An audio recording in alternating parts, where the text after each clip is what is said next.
नमस्कार दोस्तों, संदेश के कथा विश्व में आपका फिर से एक बार स्वागत है। और मैं आप सभी को धन्यवाद देना चाहता हूँ कि मेरी जो पहली कथा थी, मेरे पर दादाजी की कहानी, story of my great great grandfather, जो आपको बहुत पसंद आई, उसको बहुत सराहा गया और मुझे बहुत अच्छा प्रतिसाद मिला आप लोगों से। इसके लिए धन्यवाद। ये स्टोरी के अनुषंग में मुझे बहुत सारे लोगों ने एक सवाल पूछा कि आपके पर दादाजी को जो अनुभूति आई थी, जो अनुभव आया था, वो औरत कौन थी। तो इसके लिए उसका उत्तर देने में आज आया हूँ और मैं बताना चाहता हूँ कि वो कौन थी। तो दोस्तों, वो उसके बारे में जो कहानियाँ सुनी गई है, उसमें से एक बहुत ही ज़्यादा प्रचलित कहानी ये है कि वो एक कुलीन ब्राह्मण घराने की सुंदर, सुशील, गुणवान, धनवान और बुद्धिमान लड़की थी। उसके पिताजी का बहुत बड़ा कारोबार था, मतलब वो ज़मींदार थे, उनकी बड़ी खेती थी, पुरखों से आई हुई, और बहुत ही अच्छे कुलीन ब्राह्मण थे वो। और आजू बाजू के जो भी लोग थे वो उनको बहुत पसंद करते थे कि क्योंकि वो बहुत परोपकारी थे। उनके 2 लड़के थे और एक लड़की थी जो कि उनकी सबसे ज़्यादा प्यारी थी। बुद्धि में, गुण में उसका हाथ धरने वाला वो ज़माने में कोई नहीं था। दोस्तों, उस ज़माने में वैसे शादियां तो लड़कियों की 10-12 साल की उम्र में ही होती थी, बड़ी छोटी उम्र में शादियां होती थी। लेकिन इसकी शादी उसके पिताजी ने जानबूझ के थोड़ी देर से की थी, क्योंकि वो चाहते थे कि मेरी बेटी अच्छी खासी पढ़े, वो होशियार है, वो पढ़ लिख के आगे बढ़े। लेकिन वो ज़माने में, और वो भी गांव में रहने वाले लोगों के लिए, वो बात इतने आसानी से उनके पल्ले नहीं पड़ने वाली थी। और सबसे ज़्यादा उनको प्रेशराइज़ किया था उनकी माँ ने, मतलब इसकी दादी ने। वो चाहती थी कि मेरी पोती की शादी जल्दी से जल्दी हो जाए और उसकी शादी का आनंद मुझे लेने को मिले। और वैसे भी उसकी उम्र बहुत बढ़ रही है, उसके लिए वो बहुत चिंतित थी, क्योंकि उस ज़माने में शादियाँ बहुत जल्दी होती थी और इसकी उम्र 16 साल की थी। तो उस ज़माने के हिसाब से वो बहुत, उसको लग रहा था कि इसकी शादी बहुत देर से हो रही है। तो उसके पिताजी भले ही ना चाहते थे, लेकिन अपने माँ की बात उनको माननी पड़ी, क्योंकि उस ज़माने में बड़े बुज़ुर्गों की बातें कितने भी बड़े आदमी को माननी पड़ती थी, चाहे वो खुद कितने भी बड़े हो। लेकिन अपने माता पिता की बातें मानना, उनको सम्मान देना उस ज़माने में होता था। तो उसकी शादी बड़े धूमधाम से हुई। जिस लड़के से शादी हुई उसका घराना भी बहुत बराबरी का था, वो भी बहुत सदन ज़मींदार थे। और वो लड़का भी बहुत अच्छा था, बहुत दिखने में भी अच्छा था, कद काठी में अच्छा था और पढ़ा लिखा भी था। इनफैक्ट उसका जो ख़ानदान था इनसे थोड़ा ज़्यादा ही रईस होगा। और उसके भी पिताजी थे, वो भी बड़े मॉडर्न ख़यालात के थे, लेकिन फिर भी वो भी चाहते थे कि मेरे दोनों बेटे मेरे साथ रहे, गांव में रहे, अपनी खेती बाड़ी जो है इतनी सारी पुरखों से चली आई हुई वो संभाले। इसके लिए लड़के को विलायत जाने से उन्होंने रोका। वो बैरिस्टर बनना चाहता था, लेकिन उन्होंने कहा अभी इतना पढ़ लिखे क्या करना है, तू विलायत जाएगा, कहीं तू वहाँ पे रहेगा तो अपना इतना कारोबार ये इतना कौन संभालेगा, तो बेहतर है कि तू यहाँ मेरे साथ ही रहे। और जब उसने अपनी बात उनको मंजूर करने पे मना लिया था, तो तभी उनकी शादी की बात चलने लगी। और उसने जब लड़की देखी तो वो भी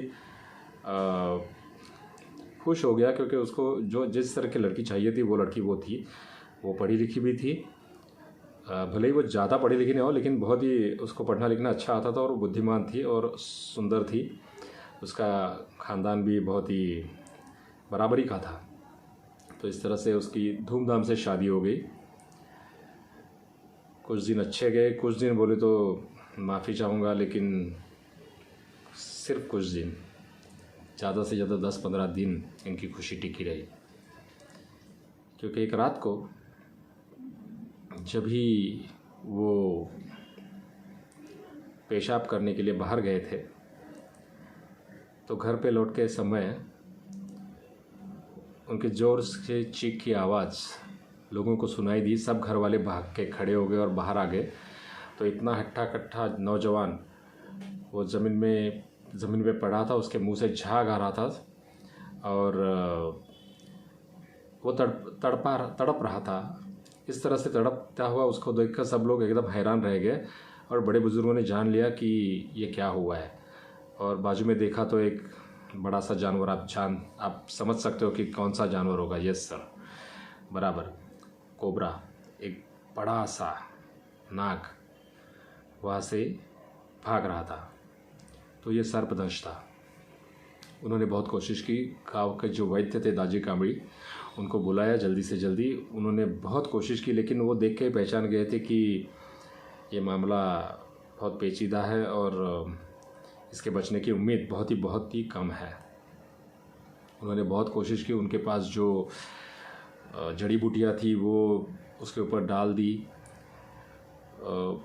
खून का मतलब छुरी से खून काट के ज़ख्म साफ़ किया गया, लेकिन कुछ नहीं हो पाया। उसने लड़के के पिताजी से कहा, तात्या मुझे माफ़ करना, लेकिन मैं पहले ही समझ गया था, क्योंकि ये दंश है जो बहुत ही जहरीले प्राणी का है और इससे बचना नामुमकिन है। आपका बेटा बहुत ही ज़्यादा हट्टा कट्टा है, इसके लिए वो इतनी देर तक टिक गया, वरना दूसरा कोई होता तो उसको 1 सेकंड भी नहीं लगता था ये संसार को छोड़ने में। तो इस तरह से बेचारे नौजवान की मृत्यु हो गई और ये विधवा हो गई। इसने जो संसार के सपने देखे थे वो एक ही झटके में टूट गए। वो बहुत दुखी हो गई। और दोस्तों, आप तो जानते ही हो कि आज की तारीख में भी लोग ऐसे मानते हैं। तो उस ज़माने में किस तरह से वो लड़की को कितना दुख सहना पड़ा होगा वो आप जान सकते हो। एक तो उसकी जो सास थी, सास बहू का रिश्ता तो आपको सभी लोगों को पता है। ऊपर से उसका नौजवान लड़का, होनहार लड़का अचानक से गुजर गया था। तो वो स्वाभाविक रूप से वो बहुत गुस्सा हो गई थी। उसको लग रहा था कि ये अशुभ है, इसके पाँव अशुभ है, सफ़ेद पाँव की है। तो उसने इतना ग्रज उसके मन में आ गया उसके अगेंस्ट कि वो बहुत ही नफ़रत करने लगी अपनी बहू से और उसको ताने देना, हर तरफ उसका अपमान करना, ऐसी बातें होने लगी। क्योंकि वो अपने मन से निकाल नहीं सकती थी कि मेरा लड़का इस तरह से अचानक से जग छोड़ के जाएगा। वो बात को बर्दाश्त नहीं कर रही थी और उसको वो मानती थी कि इसका कारण सिर्फ ये लड़की है, इसका प्रारब्ध है, इसके दुर्भाग्य से मेरा लड़का चल बसा है। बेचारी जो लड़की थी वो दुखी हो गई, लेकिन क्या करती, ज़िंदगी तो काटनी थी। ऐसे ही कुछ दिन चले गए। वो सोचती थी कि अगर मेरा कोई बच्चा होता था तो कितना अच्छा हो जाता था, कम से कम उसके सहारे तो मैं जी लेती थी। अभी तो कोई नहीं था। ऊपर से वो इतनी खूबसूरत थी, उसके बाल इतने लंबे थे। उस दिनों की प्रथा जो थी केशवपन की, उसके पूरे बाल, उसका मुंडन किया था और वो नौजवान लड़की को बदसूरत दिखे इस तरह से वो ज़माने में उसका मुंडन करते थे ताकि उसके ऊपर कोई नज़र न डाले परपुरुष। तो इस तरह से बड़े दुख से वो दिन काट रही थी। वो घर का कुछ काम करती थी, लेकिन उसको बहुत सारी जगह पे जाने को बंदी की गई थी। झाड़ू पोछा करना, घर का साफ़ सफाई करना, पानी भर के लेके आना, ऐसी चीज़ें वो उसको करनी पड़ती थी। वो खुशी से वो करती थी, उसको काम करने में कोई आपत्ति नहीं थी। लेकिन जिस तरह से उसके साथ व्यवहार हो रहा था उससे वो दुखी हो रही थी, क्योंकि वो भी एक ख़ानदानी रईस घराने की लड़की थी और उसके साथ जो व्यवहार हो रहा था वो जैसे नौकरानियों के साथ करते हैं, दासियों के साथ करते थे, ऐसा हो रहा था। उसकी सास उसके ऊपर इस कदर खफा थी कि उसको वो घर से बाहर नहीं जाने देती थी। लोग कहते थे कि अरे वो उसका तो अभी मुंडन किया है, वो तो अभी बदसूरत है, तो लेकिन वो मानने के लिए तैयार नहीं थी। वो बोलती थी किसी का कुछ भरोसा नहीं है, आजकल कोई भी किसी का भरोसा नहीं है और कोई भी परपुरुष के सामने ये नहीं जानी चाहिए। तो ऐसे दिन बीत रहे थे। उसका जो छोटा देवर था हरी, उसकी शादी तय हुई और बड़े ज़ोरों से उसकी बारात आ गई। उसकी जो नई नवेली दुल्हन थी वो भी बड़े अच्छे घराने की थी, वो भी बड़ी खूबसूरत थी। शादी बड़े धूमधाम से आ गई, हंसी मजाक, बहुत ही आनंदपूर्वक वातावरण था। लेकिन ये वातावरण में शामिल होने को सासू माँ ने इसको मना किया, उसको वो दूर रखती गई। कोई भी समारोह में, खेल में, नृत्य में उसको समाविष्ट नहीं किया गया। उसको जानबूझ के अंदर रूम के एक खोली के अंदर बंद कर किया गया और उसको मतलब इस तरह से उसके साथ बर्ताव किया गया कि वो कुछ ज़्यादा ही दुखी हो गई। वो सोच रही थी कि इसमें मेरा क्या कसूर है, मैं विधवा अगर हो गई हूँ, मैं विडो हो गई हूँ, तो इसमें मेरा कोई कसूर नहीं है, तो ये इस तरह से व्यवहार मैं क्यों सहूँ। लेकिन वो क्या करती थी, वो ज़माना ही ऐसा था। उसके पिताजी भी काफ़ी दुखी हो गए थे और उनकी भी प्रकृति थी, वो बहुत ही नाजुक हो गई थी क्योंकि वो अपनी बेटी को बहुत चाहते थे। वो चाहते थे कि मेरी बेटी का विधवा विवाह हो, लेकिन वो ज़माने में इतनी आसानी से इस विधवा पुनर्विवाह को मान्यता नहीं दी गई थी। कुछ बहुत ही गिने चुने लोग थे उसको प्रोत्साहन दे रहे थे, लेकिन बहुत सारा समाज था उसके खिलाफ था। और इसके पिताजी भी चाहते थे कि मेरी लड़की का दूसरा ब्याह मैं कर दूं, लेकिन एक तो ये बहुत मुश्किल बात थी वो ज़माने में। और इसकी चिंता में एक दिन उसके पिताजी भी चल बसे, तो उसको और ही अकेलापन महसूस हो गया, वो और ज़्यादा दुखी हो गई। इस तरह से दिन कट रहे थे। उसको उसके सास जो थी, उसके साथ जो बर्ताव कर रही थी, दुर्व्यवहार उसको कह सकते थे। इस तरह इस कदर इस हद तक गए थे कि वो अभी सह नहीं पा रही थी। कुछ दिन बीते, वो दुख सहती गई। उसका जो सौंदर्य था वो भी बरकरार था, लेकिन वो जब भी अपने को आपको आईने में देखती तो उसको लगता था अभी इसका क्या फ़ायदा, ये कुछ काम का नहीं रहा, मेरा ये शरीर, मेरा ये सौंदर्य, मैं खुद कुछ काम की नहीं रही, मैं कुछ कर नहीं सकती। वो बहुत दुखी हो गई थी। फिर भी दिन कट रहे थे। उसके जो देवर थे वो वैसे तो बहुत अच्छे थे, उसके ससुर जी थे वो भी अच्छे थे, लेकिन उनके घर में कुछ चल नहीं पा रही थी। थोड़े दिन बीते, उनके देवर को पुत्र प्राप्ति हो गई घर में और बहुत ही खुशी का माहौल आ गया। एक घर की बहू के नाते जब वो अपने भतीजे को अपने हाथ में लेने को गई तो सासू ने उसको रोका और बोला, तेरे अशुभात उसको मत लगा। ये बात सबके सामने उसके कलेजे पे ऐसा घाव कर गई कि वो उस रात बहुत रोई। इतनी रोई उसको, उसके मन में ख्याल आ रहा था कि अब बस हो गया। अचानक एक ज़ोर से आवाज़ आई। हरी ज़ोर से पीछे दौड़ते गया। उसने देखा तो उसकी भाभी ने कुएं में छलांग लगा दी थी। हरी ने तुरंत वहाँ पे छलांग लगा के उसको बचाने की कोशिश की, लेकिन वो उसको बचा नहीं पाया। उसके बाद लोगों को वो दिखने लगी, कुएं में बैठी हुई, बाल खुले हुए, नदी किनारे, तालाब किनारे, कभी किसी को पेड़ पे, कभी किसी को खेत पे। ऐसे बहुत सारे लोगों को हर जगह जगह वो दिखने लगी।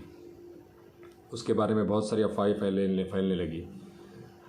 और उसका एक पड़ोसी था, वो भी एक हट्टा कट्टा नौजवान था। वो शादीशुदा था, वो लेकिन वो बहुत ही चरित्रहीन तरह का इंसान था। वो दिखने में तो हट्टा-कट्टा अच्छा खासा नौजवान था। उसके मुँह पे से लगेगा नहीं कि वो कोई इस तरह का चरित्रहीन आदमी है। वो दिखने में तो बहुत सज्जन था, लेकिन वो उसका कैरेक्टर अच्छा नहीं था। अचानक से उसकी एक झाड़ से गिरकर मौत हो गई। एक आम का वहाँ पे पेड़ था, उसके ऊपर वो कुछ काम कर रहा था। अचानक से वो उसके ऊपर से गिर पड़ा और उसकी मृत्यु हो गई। यहाँ पे मैं थोड़ा एक विषयांतर करना चाहूँगा दोस्तों। विषयांतर इसके लिए कि वो औरत मेरे परदादाजी को जिस जगह दिखी थी, जो सपाट निर्जन प्रदेश जिसको हम लोग कातड़ या काप बोलते हैं कोंकण में, वो लगभग 2-2.5 किलोमीटर का प्रदेश था वहाँ पे। और उसके आजू बाजू में पूरा वो 2-2.5 किलोमीटर का परीख से वो निर्जन था वो एक प्रदेश। उसके बाजू में ही एक गाँव सटा हुआ था एकदम। उसके बाजू में ही वो गाँव बहुत ही कुप्रसिद्ध था ठगों के लिए। पहाड़ों से घिरा हुआ गर्द झाड़ी थी वहाँ पे। बहुत जानवर वहाँ पे हुआ करते थे। लोग वहाँ पे दरअसल शिकार के लिए जाते थे। बहुत ही कम गिने चुने लोग वहाँ पे शिकार पे जाते थे, क्योंकि वो जो विभाग था वो बहुत ही खतरनाक ठगों से भरा हुआ था। पीढ़ी दर पीढ़ी ठगी करने वाले लोग वहाँ पे रहते थे। और वैसे तो दोस्तों कोंकण में जो भारत भर में ठगी फेमस थी, कुप्रसिद्ध ठग भारत में बहुत सारे जगह पे आपने सुना होगा कि ठगों की दुनिया कैसी थी भारत में। ठग एक ऐसे लोग थे कि जो गुट बना के लोगों को ठगते थे, उनको बहला के फुसला के, कभी उनको मार के उनको लूटते थे। और वो बहुत ही ख़तरनाक होते थे। और उनका एक रिवाज था, जो किसी भी आदमी को वो या औरत को वो ठगते थे तो उसको वो ज़िंदा नहीं छोड़ते थे। चाहे उसके पास 5,000 रुपये हो या 50,000 रुपये हो या 500 रुपये हो, वो उसको लूटते थे, ठगते थे और उसकी जान लेते थे। और दोस्तों आपको तो पता होगा उनका जान लेने का तरीका भी बहुत ही यूनिफॉर्म था। एक समान तरीके से वो जान लेते थे। उनके पास एक बड़ा सा हैंडकरचीफ रुमाल हुआ करता था। वो गले में लोगों के डालते थे और ऐसे खींच के गला दबा के मार देते थे। उनका वो तरीका एक भयानक तरीका था। उनमें उतनी अचाट शक्ति हुआ करती थी कि उनको लोगों को मारना एक बहुत ही आसान तरीका लगता था। और उनको उसमें कोई शर्मिंदगी महसूस नहीं होती थी या कोई उनको दुख नहीं होता था उसके बारे में। वो ठगों का एक पंथ होता था। वो लोग, उनको लगता था वो जो भी कुछ कर रहे हैं वो भगवान को बलि चढ़ा रहे हैं, और वो कोई भी गैर कृत्य नहीं कर रहे, कोई भी ऐसा काम नहीं कर रहे हैं जिसके लिए उन्हें पछतावा हो। उनको लगता था हम लोग ये जो भी कर रहे हैं हमारी देवता के लिए कर रहे हैं। उस तरह से उनका एक पंथ वो चलता था। वो बड़े ही शैतानी प्रवृत्ति के लोग थे, बहुत ही भयानक लोग थे। उनमें कोई भावनाएं नहीं थे, कुछ भी भावनाएं उनमें उनके मन में नहीं थी। वो एक बहुत ही निर्दय निर्मम तरीके के वृत्ति के लोग थे। और लोगों को ठगना या उनको मारना, उनको क्लेश देना, उनको किसी भी तरह का उसमें दुख नहीं लगता था। तो ये विषयांतर का कारण यही है दोस्तों कि उस विभाग में जो लोगों को लाशें मिलती थी, उनके शरीर पे कोई छुरी या चाकू से कोई मतलब कोई घाव हो, इस तरह का घाव वहाँ पे उनको नहीं मिलता था। और आपको तो पता है कि ऐसे कहा जाता है कि ज़्यादातर जो भूत रहते हैं वो भी लोगों का गला दबा के मारते हैं। तो एक समानता ही वो थी। तो कोई जान नहीं पा रहा था कि ये मृत्यु किस वजह से हुई थी। लोगों को वो वहाँ पे दिखने लगी। लोगों को पहले से ही ठगों का तो डर था ही, ऊपर से वो निर्जन प्रदेश में जो वो सपाट प्रदेश था, वो कातर था, वो भयानक गांव के बाजू में, वो एरिया में भी वो लोगों को दिखने लगी और बहुत सारे लोग छाती ठोक के कहने लगे कि हमें वो दिखी है, हमने उसको महसूस किया, हमने उसका अनुभव किया, वो हमारे पीछे लगी थी। हम लोग बैलगाड़ी में थे, वो इतने तेज़ भाग रही थी, हवा में उड़ रही थी, वो भयानक दिख रही थी। वो पहले बहुत खूबसूरत दिख रही थी, बाद में हम लोग ने जब उसको नज़दीक जाके देखा तो वो भयानक थी, वो एक चुड़ैल थी। ऐसे बहुत सारी अफवाहें वहाँ पे फैलने लगी और बहुत सारे लोग ऐसे बोलने लगे कि हमने उसे देखा। जैसे मेरे पर दादाजी ने भी देखा था, वैसे बहुत सारी कहानियाँ लोगों को वहाँ पे अनुभव होने लगी। बहुत सारे लोग कहने लगे कि हम लोग ने उसको देखा है, छाती ठोक के कहने लगे कि हम लोग ने उसको देखा है। और ऐसे बातें फैलती गई, अफवाहें फैलती गई। अफवाह इसके लिए मैंने कहा कि कुछ बातें सच हो भी सकती है, लेकिन कुछ लोग उसको बहुत ही रंग बढ़ा चढ़ा कर कहने लगे। ऐसे ही दिन चलते गए, लोग उसके बारे में कहते गए, ठग लोगों को ठगते थे, लूटते थे, मारते थे। और ऐसे दिन जैसे जैसे चलते गए, देश आधुनिकता के और बढ़ रहा था। गांव में उसके बाद लाइट आ गई। लाइट आने के बाद ऐसी बहुत सारी घटनाएं जो थी वो थोड़ी कम हो गई। मैं बोल सकता हूँ कम हो गई, पूरी तरह से बंद नहीं हुई, लेकिन कम हो गई। और जो पुलिस थी उसने भी बहुत ही, जो ठगों का जो आतंक था वो काफ़ी पैमाने पे कम किया। उनके ऊपर बहुत ही ज़्यादा एक्शन ली गई। वो जो डकैती करते थे, जो ठगी करते थे, उनको पकड़ के उनको कड़े शासन होने लगे। और इस तरह से जो ठगों का गांव था उसके लोग आजू बाजू के जाके बसने लगे। और उनकी जो पीढ़ी दर पीढ़ी जो ठगी चलती थी, एक तरीके से उनका वो कारोबार था, वो धीरे धीरे बंद होने लगा।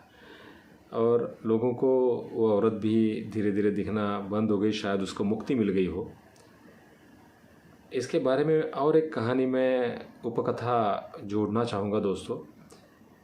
जैसे आपको लगा होगा कि वो इतने कुलीन और शालीन घराने सी थी, अच्छे घर की लड़की थी, और इस तरह से वो एक वेंजफुल घोस्ट यानी एक डरावनी भूत या चुड़ैल कैसे बन गई थी। तो इसके पीछे भी एक उपकथा है, एक दंत कथा है, ऐसे मैं कह सकता हूँ। लेकिन वो ज़्यादा विश्वासार्ह है क्योंकि उसका जो बैकग्राउंड है वो हिसाब से देखा जाए तो उसके नसीब में इस तरह का भयानक चुड़ैल बनना नहीं होना चाहिए था, ऐसा मुझे लगता है। लेकिन घटनाएं कुछ ऐसी हुई थी कि दुर्भाग्यवश वो हो गया। दोस्तों, जैसे मैंने कहा कि उसका एक जो पड़ोसी था वो आम के पेड़ के ऊपर से गिर के मरा था। वो आपको जैसे मैंने कहा था कि वो बहुत ही बच्चलन आदमी था, वो एक लूज कैरेक्टर, चरित्रहीन आदमी था। वो दिखने में बहुत ही भोला भाला सीधा साधा लगता था, लेकिन वैसे वो था नहीं। वो एक अत्यंत बच्चलन आदमी था। जैसे कि आपको मैंने कहा कि ये बहुत खूबसूरत थी और विधवा थी, उसको कोई आधार नहीं था। वो आसरा चाहती थी, किसी के कंधे पे सर रख के रोना चाहती थी। और उसकी जो स्थिति थी, ये जो बंदा था उसने देख ली थी। और वैसे तो वो चरित्रहीन ही था, तो उसने उसके ऊपर डोरे डालना शुरू कर दिया और उनकी प्रेम कहानी शुरू हो गई। किसी को कानो कान खबर न थी, चुपके से वो मिलते थे। और इस कहानी का जिस तरह से अंत होता है वैसे ही उनका हो गया। एक दिन उसे पता चला कि उसके शरीर में कुछ अलग तरीके की भावनाएं आ रही है। उसने उसको बताया तो उसको दोनों को पता चल गया कि वो बेचारी पेट से थी। एक दिन वो उसको मिली और उसने उसको कहा कि मुझे ऐसा लग रहा है। वो डर गया। उसने बोला कि मेरा एक दोस्त है, वो काशी से बड़ा शास्त्री बन के आया है, वो एक वैद्य बन के आया है। उसने बहुत ही अच्छी वैद्यकीय की पढ़ाई की है, डॉक्टरी की है। उसने काशी के बड़े पंडितों से वो जड़ी बूटियों का ज्ञान, आयुर्वेद का ज्ञान सीख के आया है। और वो अपने गांव में ही, जो बड़ा तालुके का गांव है, वहाँ पे वो अपना व्यवसाय कर रहा है। तो उसके पास में जाके देखता हूँ इसके बारे में कुछ हल है क्या। तो उसने उसको एक जड़ी बूटी थी, वो जड़ी बूटी उसने उसको खिलाई, लेकिन कुछ असर नहीं हो पा रहा था। तो उसने उसके दोस्त को पूछा तो उसने बोला शायद थोड़ी देर हो चुकी है, अगर पहले मुझे पता चलता था इसके बारे में तो ये अत्यंत गुणकारी है, इसका फ़ायदा हो सकता था, लेकिन अभी थोड़ी देर हो चुकी है। उसने ये बात उसको कही और उसको बोला कि तू यहाँ से भाग जा। तो उसने बोला अरे मैं कहाँ भाग जाऊँ, क्योंकि जैसे कि मैं आपको पता है कि वो दिनों में महात्मा ज्योतिबा फुले जी ने ऐसी बेवा औरतों के लिए जो गलती से उनसे कुछ ये घटनाएं हुई, उनके हाथों से कुछ ऐसे आपत्तिजनक कृत्य हुए हैं कि जिसकी वजह से वो प्रेग्नेंट हो गई और उनको कोई सहारा नहीं है, तो उनके लिए आश्रम बनाए थे वैसे। लेकिन वो तो पुणे जैसे शहरों की बात थी, पुणे मुंबई, और इस तरह से वो दुर्भाग्य लड़की ने आत्महत्या कर ली। उसके बाद वो बहुत सारे लोगों को दिखने लगी। जैसे कि मैंने कहा था कि वो जो उसका बच्चा पड़ोसी था, उसकी मृत्यु भी पेड़ से गिरकर हुई थी।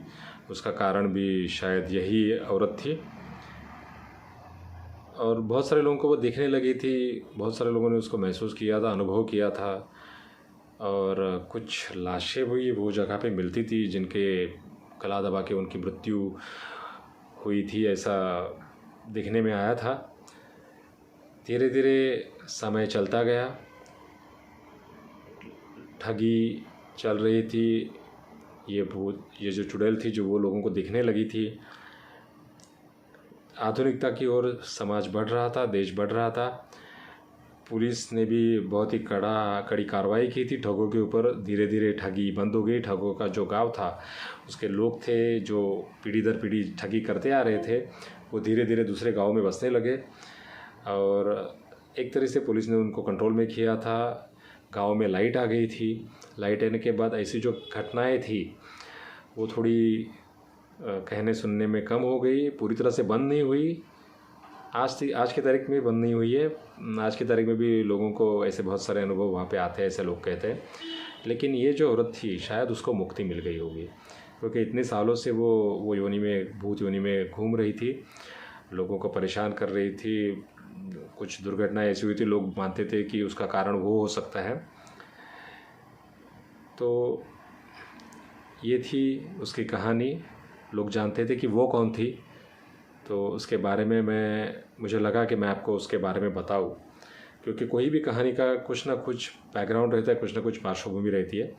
मेरे परदादा जी की कहानी थी, उसका ये उसकी पार्श्वभूमि ये थी, जो इस कहानी के हम लोग हीरोइन कह सकते हैं या मुख्य पात्र कह सकते हैं, जो थी, जिसके ऊपर एक कहानी बेस्ड थी, बसी हुई थी, आधारित थी। तो उसका पात्र परिचय मैं करना चाहता था, इसके लिए मैंने किया। लोगों को उत्सुक था कि वो कौन थी, तो उसके बारे में मैंने बताया। अभी ये आपके ऊपर निर्भर करता है कि आपको क्या लगता है कि वो जो दुर्घटनाएं होती थी वो किसकी वजह से होती थी, या ये चुड़ैल की वजह से होती थी या ठगों की वजह से होती थी।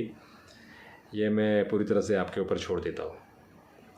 मुझे आशा है कि मैंने जो आपको कहानी कही वो आपको ज़रूर पसंद आई होगी, और ऐसी ही मेरी कहानियाँ सुनते रहे। मैं आपको और भी ऐसी बहुत ही मनोहारी मनोरंजक कहानियाँ सुनाते रहूँगा और आपका मनोरंजन करता रहूँगा। धन्यवाद।